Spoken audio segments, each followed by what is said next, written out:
9% of males and 11% of females experience fertility problems in the U.S. That's according to the CDC. Fertility treatments can be very expensive, and not all states have health insurance coverage for people who want to start a family.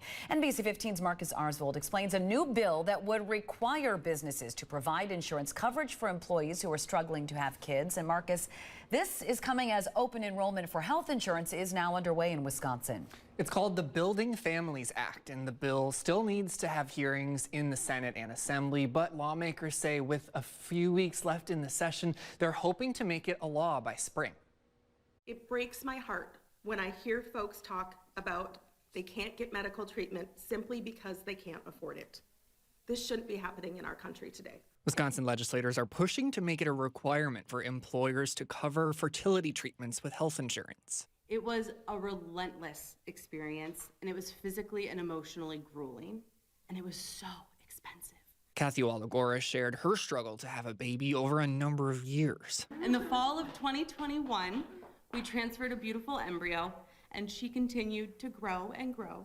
And that embryo is now my 18-month-old daughter. She had 4 miscarriages before her daughter Eleanor was born. There is no question that my daughter would not be here today if it were not for Illinois' fertility coverage requirement. At the time, she lived in Illinois where fertility treatments are covered, but she recently moved back to Wisconsin where coverage isn't the same. We spent $40,000 with insurance coverage.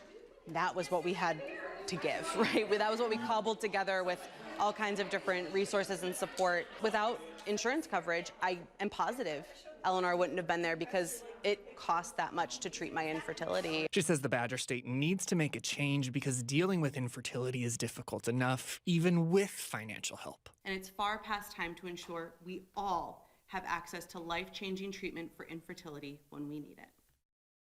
The bill's authors argue it would also benefit Wisconsin's economy. They say it would prevent people from moving out of state to find coverage and start a family elsewhere. Live in the studio, Marcus Arsvold, NBC 15 News.